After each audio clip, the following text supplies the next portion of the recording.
I still remember the way her voice sounded that night, light, careless, like I was nothing. "Oh, him? He's just my driver." The words echoed through the marble foyer of her parents' estate, loud enough for every guest to hear. I stood there, holding her coat, invisible. A shadow. A convenience.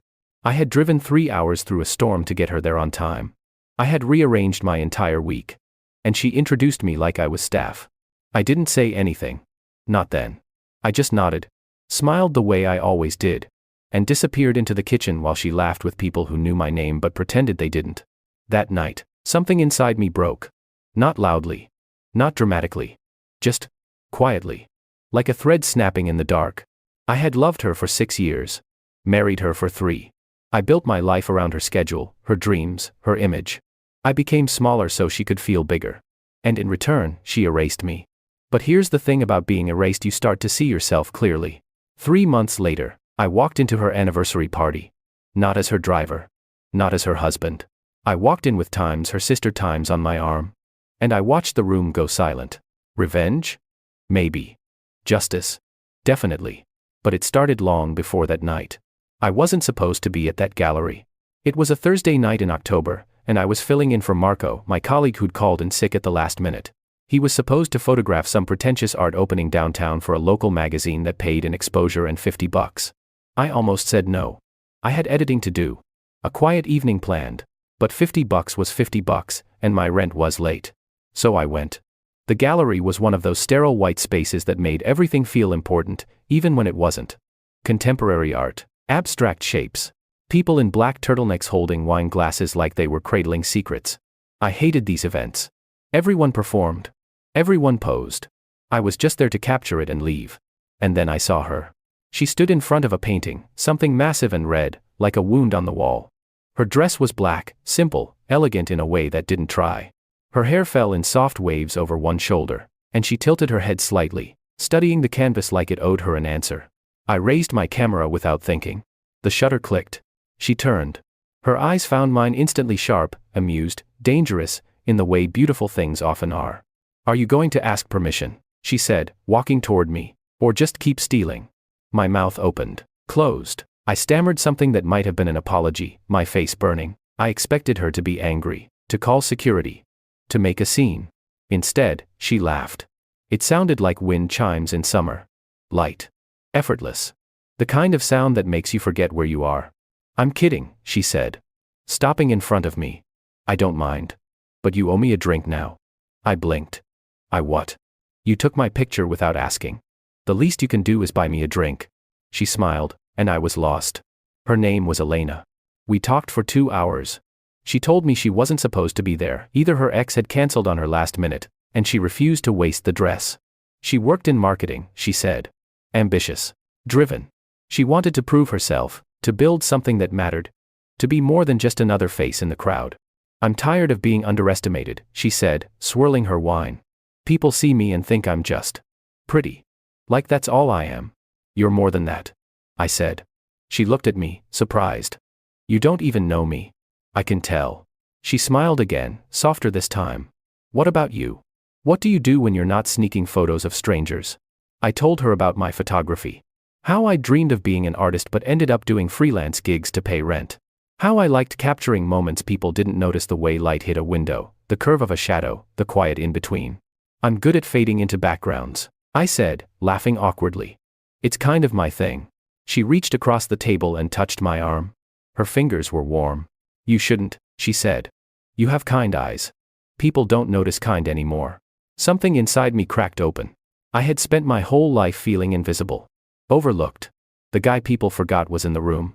And here was this woman, this radiant, impossible woman, telling me I was worth noticing. I fell in love that night. Quietly. Desperately. The way you fall when someone sees you for the first time and it feels like being born. We exchanged numbers. She texted me before I even got home. "I'm glad you stole that picture." I stared at the message for 10 minutes before responding. "I'm glad you didn't call security." She sent back a laughing emoji. And then. "Let's do this again." We did. Again. And again. And again. Within a month, we were inseparable. She called me at midnight when she couldn't sleep. She texted me first thing in the morning. She let me photograph her constantly, not for work, just for us. She loved being seen through my lens. "You make me look like art," she whispered once, lying in my bed, her hair spilling across my pillow like ink. I didn't tell her she didn't need my camera for that. I didn't tell her I was already planning the rest of my life around her. I didn't see the warning signs yet, the way she only introduced me to her friends when it was convenient, the way she changed the subject whenever I talked about my work in front of other people, the way she'd edit me out of photos before posting them online. I thought she was protecting me, keeping me safe from her world. I didn't realize I was becoming her secret, her escape, her reflection. Someone safe. Someone who wouldn't outshine her. Someone who would stay small so she could feel big. Someone she could control. But I didn't know that yet. All I knew was that Elena had looked at me like I mattered. And I would have done anything to keep that feeling alive. The first year was a dream. I became her person. The one she called when the world felt too heavy. The one she ran to when something good happened. The one who held her when she cried about deadlines and demanding bosses and family dinners that left her feeling hollow. I was her safe place, she said. Her home. I believed her. We spent weekends in my tiny apartment, tangled in sheets that smelled like her perfume. She'd steal my hoodies and wear them while she worked on her laptop, her legs tucked under her hair piled on top of her head. I'd photograph her in those moments raw, unfiltered, beautiful in a way she never let the world see. "You're obsessed," she teased once, laughing as I clicked another shot. "Can you blame me?" She crawled across the bed and kissed me, slow and deep. And I forgot what I was going to say. I photographed her constantly. Not for work. Not for anyone else. Just for us. She loved it. She'd pose sometimes, playful and exaggerated, and other times she'd just exist, and I'd capture her in the quiet in-betweens. "You make me feel seen," she whispered one night, her fingers tracing circles on my chest. "Like I'm more than what people expect me to be." "You are. I know. But no one else sees it. Just you." I kissed her forehead and held her tighter. I thought I was her sanctuary. I didn't realize I was her mirror. We moved in together after 8 months. Her apartment, of course. Mine was too small, too cluttered, 2 times me asterisk. She said it gently, like she was doing me a favor. "You'll love it here. It's bigger. Better light for your photography. And we'll finally have a real kitchen." I gave up my lease. Packed my life into boxes, made space for myself in her world. Her apartment was beautiful, modern, clean, the kind of place that looked like it belonged in a magazine. Everything had its place. Everything matched. I tried to fit. I set up a corner for my equipment. She smiled and said it looked cute. Her friends tolerated me. They were polite, distant, the kind of people who measured your worth by your job title and your last name. I was neither impressive nor useful. I was just there.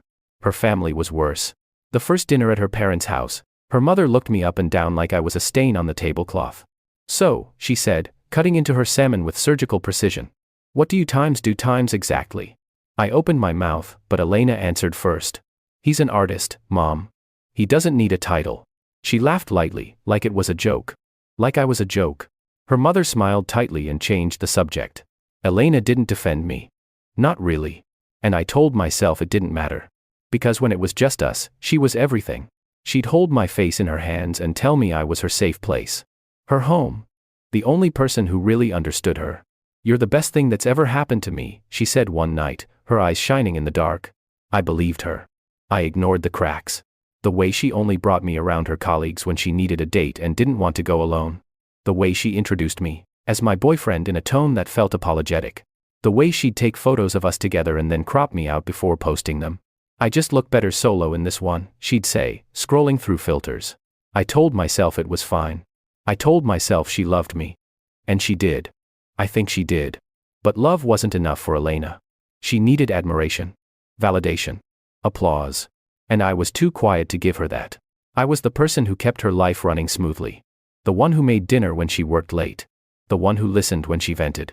The one who never complained when she canceled plans or forgot anniversaries, or spent hours on her phone at restaurants. I was infrastructure. Invisible. Essential. Unloved. But I didn't see it yet. I still thought I was building something. I still thought we were a team.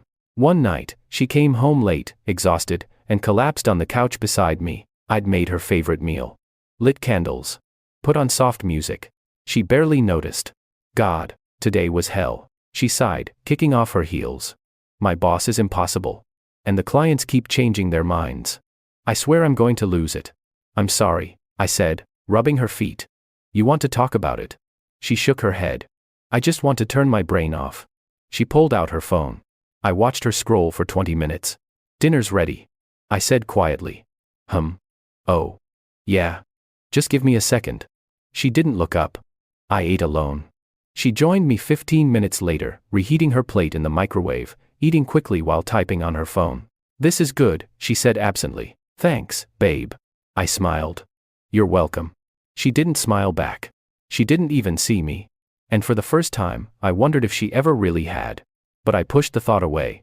I told myself I was being dramatic. I told myself love was work. That relationships took effort. That I just needed to be patient. I told myself a lot of things. And I stayed. Because I loved her. And because I didn't know how to love myself. The night it happened, I had been excited. Genuinely, stupidly excited.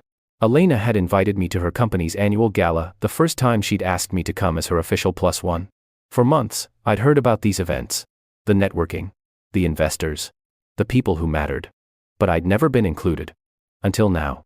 I want you there, she'd said, kissing my cheek. It's a big night for me. And I want you by my side. I bought a new suit. Spent money I didn't have on something that fit properly, that made me look like I belonged. I spent hours editing a photo series I'd been working on, portraits of her. Intimate and raw. Capturing the sides of her no one else saw. I had them printed and bound in a leather portfolio. A surprise gift. I wanted her to feel seen the way she made me feel seen. I wanted to show her I was proud of her. I wanted to be the partner she deserved. We arrived at the venue together. She looked stunning, a red dress that turned heads, her hair swept up, her confidence radiating. I held her hand as we walked in, and for a moment, I felt like I mattered. Like I was part of her world. That feeling lasted exactly 4 minutes. The moment we stepped inside, everything changed. Her boss was there. Her colleagues. Investors in tailored suits and dresses that cost more than my rent. The people who mattered to her career. The people whose opinions shaped her future. And suddenly, I didn't. She let go of my hand. I'll be right back, she said, already scanning the room. I need to say hi to a few people. She disappeared into the crowd. I stood there, holding her clutch. Her coat draped over my arm. An hour passed. I watched her from across the room, laughing with executives, shaking hands, glowing in a way I hadn't seen in months. She was electric. Magnetic. She belonged. And I was furniture. Someone approached me, a man in his 50s, silver hair, expensive watch. You work for the venue? He asked. I blinked. No. I'm Elena. He called out, waving her over. She glided toward us, all smiles, all charm. Richard. So good to see you. She kissed his cheek. I was just asking your assistant about the coat check. She glanced at me. For a split second, I saw something in her eyes. Calculation. Decision. She smiled brightly. Oh, him? He's just my driver. He was nice enough to bring me tonight. The words hit me like a physical blow. The man laughed. Polite. Dismissive. Well, that's very kind of you, he said, looking at me like I was part of the decor. Elena didn't correct him. Didn't even glance back. She just kept talking. Her hand on Richard's arm. Her laugh light and easy. I stood there, frozen, holding her clutch like a servant. My chest felt tight. My throat burned. I wanted to say something. To walk away. To make her see me. But I didn't. I just stood there. Invisible. Another hour passed. Then another. She texted me once. Asterisk, can you bring the car around? I'm ready. Asterisk. No apology. No explanation. I walked out of the gala, through the marble lobby, into the cold night air. I sat in the car, hands on the steering wheel, staring at nothing. My phone buzzed again. Asterisk, where are you? I'm waiting. Asterisk. I brought the car around. She slid into the passenger seat, humming, scrolling through her phone. God, that was exhausting, she sighed. But I think it went well. Richard loved me. He's definitely going to back the new campaign. I said nothing. Did you have fun? She asked absently. Not looking up. I drove in silence. She didn't notice. She hummed along to the radio, texted someone, laughed at something on her screen. When we got home, she kicked off her heels and collapsed on the couch. I'm so tired, she groaned. Can you grab me some water? I brought her water. She drank it, scrolled on her phone, and went to bed. I lay beside her in the dark, staring at the ceiling. She fell asleep in minutes, her breathing soft and even. And I realized something. I had spent years making myself smaller. Shrinking. Fading. Becoming invisible. And she had let me. Worse, she needed me too. Because if I was small, she could be big. If I was invisible, she could shine. If I was nothing, she could be everything. And I had let it happen. I had loved her so much that I erased myself. And she hadn't even noticed. I got out of bed quietly, went to the bathroom, and locked the door. I sat on the floor, back against the wall, and I cried. Not loud. Not dramatic. Just. Quietly. The way I did everything. The way she'd taught me to. I stopped trying after that. Not loudly. I didn't confront her. Didn't demand an apology. Didn't tell her how much that night had broken me. I just. Stopped. I stopped texting her first. Stopped asking about her day. Stopped offering to help with her projects. Stopped photographing her. She didn't notice. Not at first. Her career was exploding. She was traveling more conferences, networking events, weekend trips to meet clients. She was being seen. Celebrated. She was becoming everything she'd always wanted to be. And I was the person who kept her life running while she did it. I did the laundry. The dishes. The grocery shopping. I watered the plants she'd bought and forgotten about. I paid the bills. I kept the apartment clean. I became infrastructure. Invisible. Essential. Unloved. One night, she came home after midnight, exhausted, and dropped her bags by the door. God, I'm dead, she groaned, collapsing onto the couch. I was in the kitchen, cleaning up dinner she hadn't been there for. How was the trip? I asked quietly. Amazing. Exhausting. But amazing. I think we're going to close the deal. That's great. She didn't ask about me. Didn't ask how I'd been. Didn't notice I'd barely spoken in days. She just kissed my forehead absently and said, "Thanks for holding down the fort, babe. You're the best." I stared at her.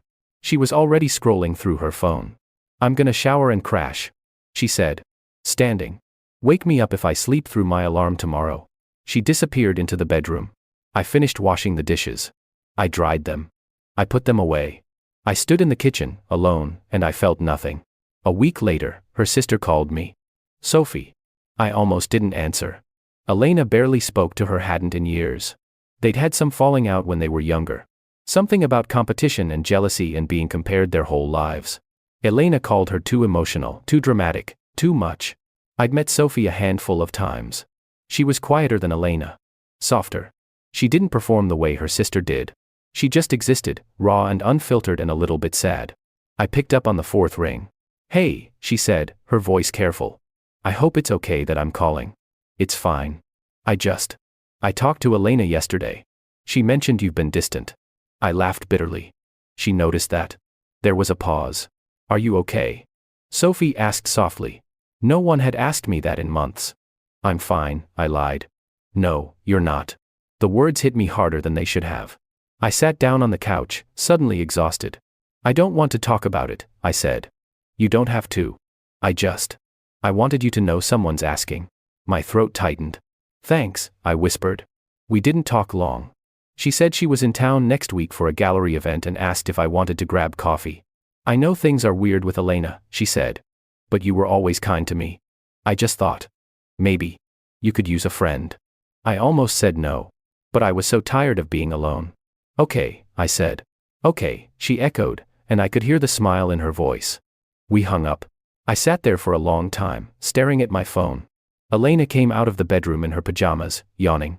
"Who was that?" she asked absently, pouring herself a glass of water. "Sophie." She froze for a second, then laughed. "Sophie. Why is she calling you?" "She wanted to check in." "That's weird." She frowned. "What did she want?" "Just to talk." Elena rolled her eyes. "She's probably bored. Or lonely. She does this thing where she tries to insert herself into my life when she's feeling irrelevant." I didn't respond. Elena took a sip of water, already moving on. "Anyway, I'm heading to bed. You coming?" "In a bit." She kissed my head and left. I sat there in the dark, thinking about the way Sophie's voice had sounded. Soft. Careful. Kind. The way Elena's used to. And I realized something. I didn't know when I'd stopped being Elena's partner and started being her assistant. But somewhere along the way, I'd disappeared. And the only person who'd noticed was someone who barely knew me. Sophie and I started talking. Not intentionally. Not romantically. Just. Honestly. She'd text me random things throughout the week. Memes that made me laugh. Songs she thought I'd like. Questions about my photography. You said you wanted to do a series on abandoned places. Did you ever start it? No one had asked me about my work in years. Not yet, I replied. Why not? I don't know. Time. Money. I guess I just stopped believing anyone would care. I'd care. It was such a simple statement. But it cracked something open inside me. We met for coffee on a Tuesday afternoon. Elena was in Chicago for a conference. I had nothing else to do. Sophie was already there when I arrived, sitting by the window. Her hands wrapped around a latte. She looked different than I remembered. Softer. Her hair was longer, her clothes simpler. She didn't look like she was performing, she just looked real. Hey, she said, smiling as I sat down. Hey, you look tired. I laughed. That's the second thing you've ever said to me. Is it true? Yeah. She nodded, stirring her drink. She doesn't see it, does she? I didn't ask who she meant. We talked for 3 hours. She told me about her life, how she'd moved across the country to get away from her family, how she'd spent years trying to be enough for people who only saw her in comparison to Elena. I was never the pretty one, she said quietly. Or the smart one. Or the successful one. I was just Sophie. The other sister. The one people forgot about. I know what that feels like, I said. She looked at me, and something passed between us. Understanding. Recognition. She does that, Sophie said. Elena. She makes people feel like they're everything when she needs them. And then she makes them feel like they're nothing when she doesn't. She didn't used to be like that. Yes, she did. You just didn't see it yet. I wanted to argue. To defend her. But I couldn't. Because Sophie was right. I'm sorry, she said softly. That she does that to you too. It was the first time someone had said it out loud. The first time someone had acknowledged that I was disappearing. And I didn't realize how much I needed to hear it until the words landed. We started meeting regularly after that. Once a week. Sometimes twice. Always in public. Always as friends. She came to a shoot I was doing, an old theater downtown that was being torn down. I'd gotten permission to photograph it before it was gone. She stood in the back, quiet, watching me work. You're really good at this, she said afterward, scrolling through the shots on my camera. It's just a hobby. No, it's not. This is art. I shrugged, uncomfortable with the praise. Why don't you show these? She asked. No one cares. I care. She looked at me, and I felt something shift. It wasn't romantic. Not yet. But it was times something asterisk. Something I hadn't felt in years. Being seen. Elena called that night while I was editing. I almost didn't answer. Hey, babe, she said, her voice bright. How's everything? Fine. You sound weird. You okay? Yeah. Okay. Well, I'll be home Friday. Miss you. Miss you too. I hung up, and I realized I didn't mean it. I won't lie and say nothing happened. Sophie and I didn't kiss. Didn't cross any physical lines. But emotionally, I was already gone. She came to more of my shoots. She asked questions, offered ideas, saw me in a way I'd forgotten was possible. She didn't just tolerate my work, she times cared times about it. You're brilliant, she said one day, flipping through my portfolio. Why aren't you showing these? Because no one cares, Sophie. I care. She said it so simply. Like it was the most obvious thing in the world. And I believed her. I started staying out later. Taking on more projects. Building a portfolio I'd abandoned years ago. Sophie helped me apply to small galleries, sent my work to people she knew, believed in me when I couldn't believe in myself. And Elena? She didn't notice. She was too busy planning her anniversary party. 3 years of marriage. A celebration. I need you to drive some of the guests, she said one morning, handing me a list of names. And maybe help with setup? I know it's a lot, but the venue staff is limited. She didn't ask. She assigned. I looked at the list. Looked at her. She was scrolling through her phone, already distracted. Okay, I said. She smiled absently. You're the best. I stared at her. And I realized I didn't recognize her anymore. Or maybe I finally did. That night, I met Sophie at the abandoned train station I'd been documenting. It was late. The light fading. The air cold. She stood on the platform, looking out at the rusted tracks. It's beautiful, she said. Sad, but beautiful. That's kind of my thing. She laughed softly. I took her picture. She turned, surprised. I wasn't ready. You looked perfect. She looked at me for a long time. And I felt it. The shift. The line we were walking. You're not happy. She said quietly. No. Then why are you staying? I didn't have an answer. Sophie stepped closer. Not touching. Just. Close. You deserve to be seen, she whispered. You deserve someone who celebrates you. Not someone who erases you. My throat tightened. It's not that simple. It is. You just don't want it to be. She was right.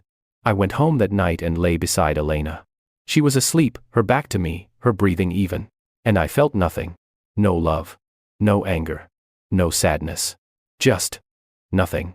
The next morning, I made a decision. I contacted a lawyer. Filed papers. Opened a separate bank account. Elena didn't notice. She was too distracted planning the party that would celebrate a marriage I was already ending. And I let her. Because I was done fighting for someone who didn't see me. I was done shrinking. I was done disappearing. Sophie texted me that afternoon.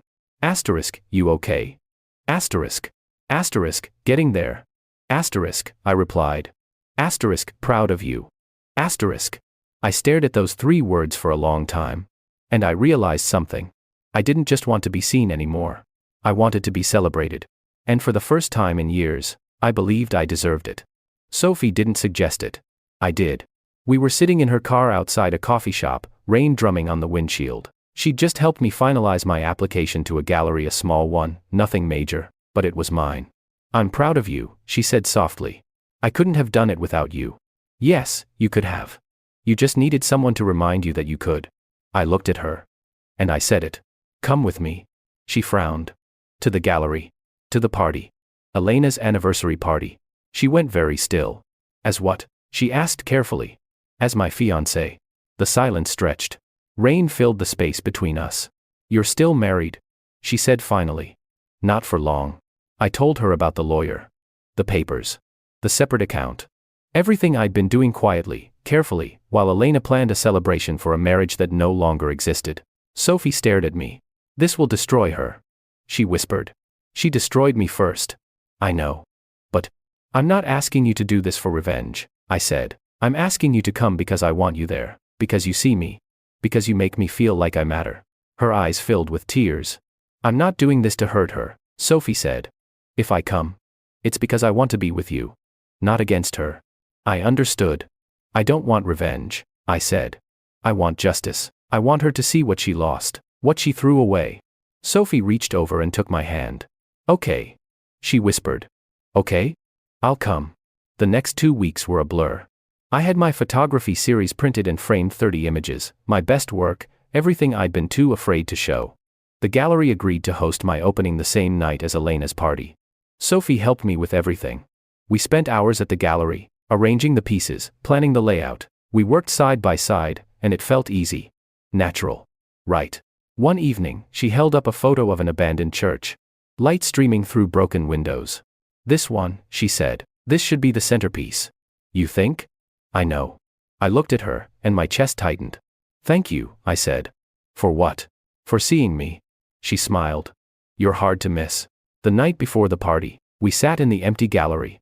My work surrounded us, lit by soft spotlights. It looked like a dream. Sophie held my hand. Are you sure? She asked. I thought about 6 years of love. 3 years of marriage. A lifetime of being erased. Yes. She squeezed my hand. Then let's show her who you really are. I arrived late. Intentionally. The venue was exactly what I expected, elegant, expensive, perfect. String lights hung from the ceiling like stars. Champagne towers glittered under soft lighting. People in designer clothes laughed and mingled. Everyone performing, everyone beautiful. Elena stood at the center of it all. She wore white. Of course she did. Her hair was swept into an elegant updo, her smile radiant. She glowed. She was holding court, surrounded by admirers, talking with her hands, laughing that wind chime laugh. And then I walked in. With Sophie. The room didn't gasp. It went time silent asterisk. Sophie wore a deep green dress that made her look like a forest at dusk. Her hair fell in soft waves. Her hand was in mine. And on her finger, a ring. We walked slowly, deliberately, through the crowd. Every eye followed us. Elena saw us. Her face drained of color. Her mouth opened. Closed. I walked straight to her. What are you doing? She stammered. Her voice cracked. I'd never heard her voice crack before. I'm done being your driver, I said calmly. I'm here as a guest. This is Sophie, my fiancée. The room was so quiet I could hear my own heartbeat. Elena stared at me. At Sophie. At the ring. This is insane. Sophie, what are you? I'm being seen, Sophie said quietly. For once. Elena's mother appeared, her face twisted with fury. This is times unacceptable asterisk. This is honesty, I said, cutting her off. Something your daughter stopped giving me years ago. I reached into my jacket and pulled out an envelope. These are for you, I said, handing it to Elena. She took it with shaking hands. What is this? Divorce papers. Already filed. You'll want to have your lawyer look them over. Her eyes widened. You can't do this here. You introduced me as your driver at this same venue 3 months ago, I said. You erased me in front of everyone who mattered to you. So yes. I can do this here. Her friends stared. Whispered. Phones came out. Elena's perfect image cracked in real time. I gave you everything, she whispered, tears streaming down her face. I loved you. No, I said. You loved what I did for you. There's a difference. I turned to leave. Sophie's hand in mine. Wait. Elena grabbed my arm. I stopped. Looked at her. For the first time in years, I really saw her. She wasn't a villain. She was just broken. Insecure. So terrified of being invisible that she made everyone around her disappear. I'm sorry, I said softly. But I'm done disappearing. We walked out. Behind us, I heard the whispers start, loud. Vicious. The image she'd spent years building crumbling. We drove to my gallery opening. It was small. Intimate. Maybe 30 people. But it was mine.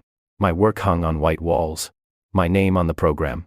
People stood in front of my photographs. Really looking, really time seeing asterisk. Sophie stood beside me, her hand in mine. You did it, she whispered. We did it. She kissed my cheek. And for the first time in years, I felt whole. The divorce was finalized in 3 months. Elena fought it. Publicly. Dramatically. She posted long, tearful Instagram stories about betrayal and heartbreak. She called me selfish, cruel, a liar. She painted herself as the victim. Some people believed her. But most didn't. Because people remembered. They remembered the way she'd introduced me. The way she dismissed me. The way she'd erased me from her life while keeping me in her house. Her image cracked. Then shattered. She lost followers. Lost opportunities. Her carefully curated brand built on perfection and aspiration couldn't survive the truth. I didn't gloat. I just moved on. Sophie and I took things slow. We didn't rush. Didn't perform. We traveled. Worked on projects together. Built something real. She came to every gallery opening. Every show. She celebrated me in ways I'd forgotten were possible. A year later, my photography series was featured in a major gallery downtown. The opening was packed. Critics came. Buyers came. People who mattered in ways I'd never imagined. And my work, my quiet, invisible work was finally time seen asterisk. Elena saw it online. I know because she texted me. I'm glad you found your voice. I stared at the message for a long time. I didn't respond. Because I hadn't found my voice. I had reclaimed it.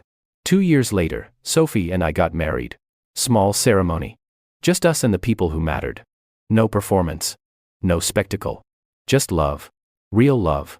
The kind that celebrates instead of erases. I don't hate Elena anymore. I pity her. Because she had someone who loved her completely. Who would have built a life with her. Who would have celebrated her. And she traded him for applause. I chose love. And I've never looked back. Sophie and I live in a small house now. It's cluttered with cameras and art supplies and plants we actually remember to water. It's messy. Imperfect. Real. And it's ours. Sometimes I see Elena's posts online. She's reinvented herself. New brand. New image. New relationship. She looks happy. I hope she is. But I don't wonder about her anymore. Because I'm too busy being seen. Being celebrated. Being loved. The way I always deserved to be.